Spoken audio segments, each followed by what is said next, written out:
नमस्कार. तुम्हा सर्वांना हे पाहून तर समजलंच असेल की आपली आजची रेसिपी काय आहे. आजची रेसिपी ही आपली अगदी स्पेशल आहे, कारण लहानांपासून मोठ्यांपर्यंत सर्वांच्याच आवडीची. पावसाळ्यात आपण बाहेरचं खाणं टाळतो, त्यामुळे घरी मिळणाऱ्या स्टॉलवरचा पाणीपुरीचा आनंद घरी कसा घ्यायचा, त्यासाठी ही रेसिपी मी तुमच्यासोबत शेअर केलेली आहे. चला तर वेळ न करता लगेचच रेसिपीकडे वळूया. तिथे बघा, मी आता बारीक रवा घेतलेला आहे 1 कप. तुम्ही जाडही रवा वापरू शकता. तो थोडा फक्त मिक्सरला फिरवून घ्यायचा. आता 1 कप बारीक रवा घेतल्यानंतर आपण यामध्ये मैद्याचा वापर न करता इथे मी गव्हाच्या पिठाचा वापर करत आहे. तर इथे आपल्याला अर्धा कप एवढं गव्हाचं पीठ लागणार आहे. आपण लहान मुलांसाठी हेल्दीही पाणीपुरी तयार करणार आहोत, त्यासाठी आपण गव्हाच्या पिठाचा वापर केलेला आहे. आणि यामध्ये बघा 1 चुटकीभर एवढा खाण्याचा सोडा वापरलेला आहे. इथे बेकिंग पावडरचा मी वापर केलेला नाही किंवा यामध्ये मोहनसुद्धा मी वापरलेलं नाही. छान हाताने हे मिक्स करायचं आणि आपली आता पावसाळ्यात पुरी जी आहे ती कुरकुरीत राहण्यासाठी इथे मी मिठाचा वापर केलेला नाही. आता हे मिक्स झाल्यानंतर आपण इथे मी साधंच पाणी वापरलेलं आहे, थंडही नाही किंवा गरमही नाही. आपल्या रूम टेम्परेचरला जे पाणी असतं तेच पाणी मी इथं वापरलेलं आहे. आता आपल्याला याचा घट्टसर असा गोळा तयार करायचा आहे. अगदी साधी सोपी अशी पद्धत आहे ही. आता हा गोळा पहा असा घट्ट तयार झालेला आहे आणि याला तेलही लावायचं काही काम नाही. आता आपण हे एक झाकण ठेवून चांगला हा 20 ते 25 मिनटं मुरण्यासाठी ठेवणार आहोत. आता आपण जी पाणीपुरीचं पाणी असतं त्या पाण्याची तयारी करणार आहोत. तर पहा, इथे मी एक जुडीतला अर्धा जुडी एवढा पुदिना छान स्वच्छ धुवून घेतलेला आहे आणि 1 वाटी एवढी कोथिंबीर घेतलेली आहे, तीही स्वच्छ धुवून घेतलेली आहे. 3 ते 4 हिरव्या मिरच्या, 1 आल्याचा तुकडा आणि आपण इथे सोप वापरणार आहोत, बडीशोप. तर सोप ही मी कच्चीच वापरलेली आहे आणि मिरचीचं प्रमाण तुम्ही तुमच्या अंदाजाप्रमाणे कमी अधिक ठेवू शकता. फक्त पुदिना आणि कोथिंबीरचं प्रमाण थोडं आपल्याला जास्त घ्यायचं आहे. आता पहा, पाणी टाकून मी छान याची अशी पेस्ट करून घेतलेली आहे. आपल्याला छान असं हे बारीक करायचं आहे. आता बटाटे आपण तयार करणार आहोत यासोबत खाण्यासाठी. तर बटाटे छान असे 3 ते 4 बटाटे उकडून घेतलेले आहेत आणि बटाटे जास्तही आपल्याला शिजवायचे नाहीत. हाताने छान असे बटाटे आपल्याला बारीक करून घ्यायचे आहेत, जास्त लगदाही करायचा नाही. आता बघा, यामध्ये मी चाट मसाला घातलेला आहे 1 चमचाभर, कारण चाट मसाल्याने खूप छान चव येणार आहे बटाट्याला. आणि 1 चमचा भाजलेल्या जिऱ्याची पावडर घातलेली आहे. 1 चमचा इथं काळं मीठ घातलेलं आहे आणि पाऊण चमचा एवढं लाल तिखट घातलेलं आहे. बटाटा जर कमी तिखट हवा असेल तर कमी तिखट घालायचं. बारीक कापून घेतलेला कांदा घातलेला आहे. पातीचा कांदा असल्यास तोही तुम्ही इथे वापरू शकता. आता बारीक कांदा घातल्यानंतर इथे कोथिंबीरसुद्धा मी छान अशी बारीक कापून घेतलेली आहे आणि तीसुद्धा घालून घेतलेली आहे. आता आपण जे वाटण तयार केलेलं होतं, पुदिना कोथिंबीर, तीसुद्धा आता आपण यामध्ये घातलेली आहे. 1 चमचाभर एवढी पेस्ट आपल्याला यामध्येही घालायची आहे. आता छान असं हे हाताने आपल्याला मिक्स करून घ्यायचं आहे. तुम्ही पाणीपुरीचं पाणीसुद्धा यामध्ये अर्धा चमचा वापरू शकता. उकळलेली मटार किंवा चणे जर असतील तर तेही तुम्ही इथे वापरू शकता. बघा, हा आपला पाणीपुरीसाठी लागणारा बटाटासुद्धा तयार झालेला आहे. अशा पद्धतीने हा बटाटा तुम्ही तयार करायचा. आता आपण पाणीपुरीचं जे पाणी आहे ते सुद्धा तयार करणार आहोत. इथे मी थंड पाणी घेतलेलं आहे.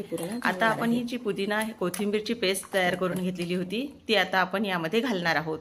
तुम्हाला वाटल्यास तुम्ही गाळूनही घालू शकता. आणि यामध्ये आपण 2 चुटकी एवढं लाल तिखट वापरणार आहोत. 1 चमचा एवढं भाजलेल्या जिऱ्याची पावडर घालायची. आणि आता आपण इथे सुद्धा चाट मसाला घालणार आहोत 1 चमचाभर. तर चाट मसाला तुम्ही जरूर यामध्ये वापरा. आणि 1 चमचाभर एवढं काळं मीठ वापरलेलं आहे. तुम्हाला जर वाटलं तर तुम्ही ही पेस्ट गाळून सुद्धा घालू शकता. आणि सर्वात महत्त्वाचं म्हणजे यामध्ये तुम्ही हिंग जरूर घालायचा. तर आता बघा, इथे मी अर्धा ते पाऊण लिंबाचा रस यामध्ये घालणार आहे, कारण लिंबाच्या रसामुळे आपल्या पाण्याला छान अशी चव येणार आहे. अगदी बाहेर पाणीपुरी खातो त्यांच्याकडे मिळणारं पाणी आहे, अगदी तशीच चव तुम्ही घरीही तयार करू शकता. आता पहा, हे छान असं पूर्ण मिक्स करून घ्यायचं आहे आपल्याला. आणि आपण कोथिंबीरचं प्रमाण थोडं जास्त वापरल्यामुळे पाण्याला छान हिरवागार असा रंग आलेला आहे. आणि वरून बारीक असं आपण जे वाटण तयार केलेलं होतं ते सुद्धा वर पहा किती छान तरंगत आहे. यात बर्फाचे तुकडे घातलेले आहेत आणि 2 स्लाईस करून घातलेले आहेत लिंबूच्या. इथे हिरवं लिंबू तुम्ही वापरायचं, कारण हिरव्या लिंबूच्या सालीचा जो फ्लेवर आहे तो पूर्ण पाण्याला येणार आहे. आणि इथे बुंदीसुद्धा घालून घेतलेली आहे मी. आता हे पाणी आपलं अगदी तयार झालेलं आहे. तुम्ही पाहू शकता, अगदी बाहेर स्टॉलवर मिळते तशाच पद्धतीचं हे पाणी तयार झालेलं आहे. आता आपण हे पाणी बाजूला ठेवून देऊ. आता यासोबत आपली जी चिंचेची चटणी असते ती चटणी तयार करून घेणार आहोत. चिंच छान 1 ते 2 तास भिजत घातलेली होती आणि त्याचा असा गर काढून तो असा मी गाळून घेतलेला आहे. आता तो एका भांड्यात आपण टाकून घेणार आहोत. आता हा आपल्याला थोडी पातळ अशी जी चटणी आहे ती करायची आहे. त्यासाठी बघा मी इथे मैदा कॉर्नफ्लॉवरचा वापर काही केलेला नाही. तुम्हाला जर मैदा नसला आवडत तर तुम्ही कॉर्नफ्लॉवरचाही वापर करू शकता. तर आता बघा मी सुरुवातीला 2 चमचे घालून घेतलेला आहे यामध्ये मैदा. आता मी यामध्ये पाणी घालून घेणार आहे. छान असं याच्या पूर्ण गुठळ्या आपल्याला मोडून घ्यायच्या आहेत आणि आपण यामध्ये परत आता पाणी घालणार आहोत. तर तुम्हाला कितपत पातळ घट्ट हवी आहे तितकं पाण्याचं प्रमाण तुम्हाला ठेवायचं आहे. आणि यामध्ये तुम्ही खजूरही घालू शकता. जर खजूर नसला तुमच्याकडे खारीक पावडर असल्यास तुम्ही खारीक पावडरचाही वापर करू शकता. तर बघा आता हे पाणी मी टाकून घेतलेलं आहे. आता यामध्ये 1 चमचाभर भाजलेल्या जिऱ्याची पावडर, अर्धा चमचा मी काळं मीठ घातलेलं आहे आणि आता आपल्याला यामध्ये ही चाट मसाला घालायचा आहे. तो पाऊण चमचा एवढा मी चाट मसाला घातलेला आहे आणि इथे अर्धा चमचा एवढं लाल तिखट घातलेलं आहे. आता बघा हे पूर्ण आपण मिक्स केलेलं आहे आणि यामध्येच बारीक खिसून घेतलेला गूळही घालायचा आहे. आता आपण हे पूर्ण भांडं गॅसवर ठेवून घेणार आहोत आणि आता आपण यामध्ये सुंठ पावडर आहे ती नंतर घालणार आहोत. तर छान असं हे मिक्स करून घ्यायचं आहे. तुम्हाला चिंच जर भिजत घालणं विसरलात तर तुम्ही ती चिंच आणि खजूर पावडर किंवा खजूर उकडूनही ही चटणी तयार करू शकता. आधीही माझ्या चॅनलवर या चटणीच्या रेसिप्या मी टाकलेल्या आहेत.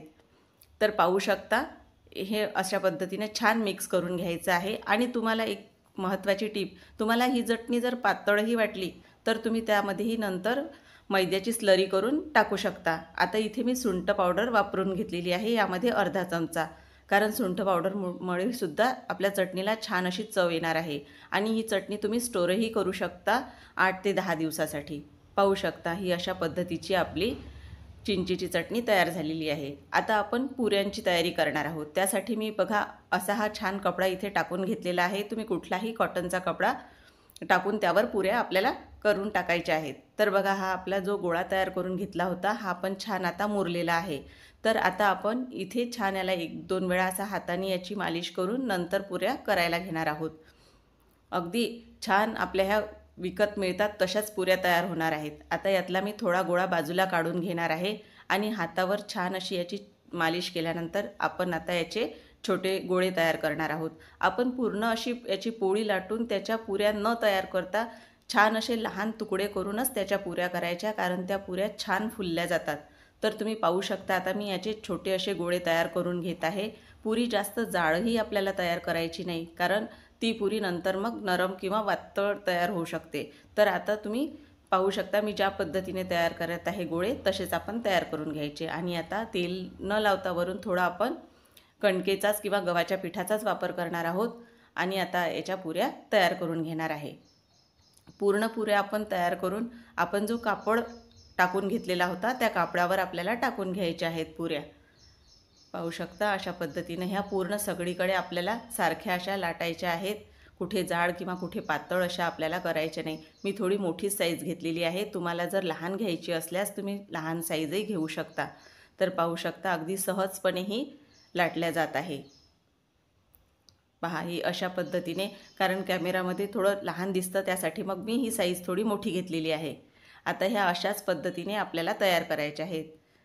तर मी पूर्ण ज्या आहेत आपल्या लाटायच्या त्या पूर्ण तयार करून घेत आहे. आणि अशा पद्धतीने तुम्हाला जर जास्तच असल्या तर तुम्ही त्यावरही एक कापड वरूनही टाकायचा. तर पूर्ण मी लाटून घेतलेले आहेत. आता आपण ह्या तयार करून घेणार आहोत पूर्ण आणि तळूनसुद्धा घेणार आहोत. तर टाकताना तेल छान कडकडीत गरम करायचं आणि जी वरची बाजू आहे तीच बाजू आपल्याला वर ठेवायची आणि खालची बाजू तेलात सोडायची आहे. पाहू शकता अशा पद्धतीने ही टाकून घ्यायची आणि तेल छान कडकडीत गरम असेल तरच तुमची पुरी छान अशी फुलल्या जाते. तर तुम्ही पाहू शकता ही किती छान आपला जी पाणीपुरीची पुरी आहे ती फुलली गेलेली आहे. तुम्ही म्हणाल साईज मोठी आहे, पण ही कॅमेऱ्यात दिसण्यासाठी मी थोडी मोठी साईज घेतलेली आहे. तर अशाच पद्धतीने छान सोनेरी रंगाच्या होईपर्यंत आपल्याला ह्या पुऱ्या तळून घ्यायच्या आहेत. अगदी सहज तुम्ही जर ह्या लाटून तयार ठेवल्या तर अगदी काही वेळातच ह्या तयार होतात. आणि तुम्ही अगदी बाहेर मिळणाऱ्या पाणीपुरीचा आनंद घरी घेऊ शकता. आणि आपण इथे गव्हाच्या पिठाचा वापर केल्यामुळे मुलांनाही खाण्यासाठी हेल्दी अशी ही रेसिपी आहे. तर आता पाहू शकता कुरकुरीतसुद्धा आहे आणि रंगही किती छान आलेला आहे आणि फुल्लीसुद्धा किती चांगली आहे. तर आता मी राहिलेल्या पूर्ण ज्या पुऱ्या आहेत त्याही तळून घेणार आहे.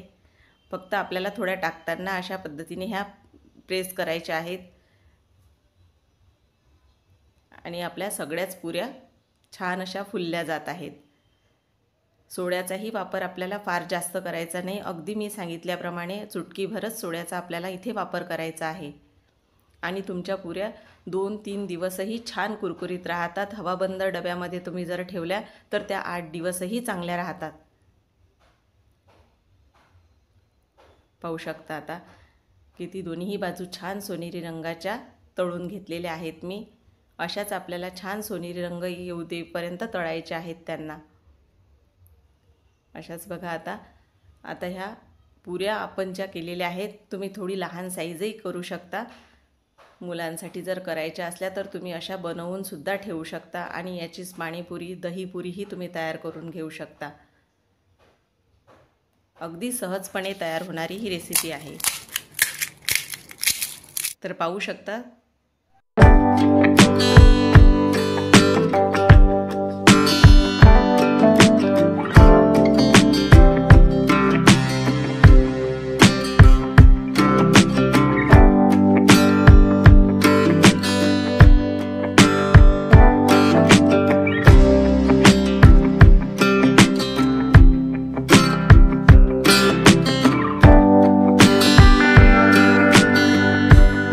तर अशा पद्धतीने आपली ही पाणीपुरीची रेसिपी तयार झालेली आहे.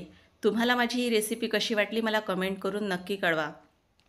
व्हिडिओ आवडल्यास व्हिडिओला जास्तीत जास्त लाईक व शेअर करा आणि नवीन असाल तर माझ्या चॅनलला सबस्क्राईब करा. पुन्हा आपण अशाच एका नवीन रेसिपीसोबत भेटूया. तोपर्यंत धन्यवाद.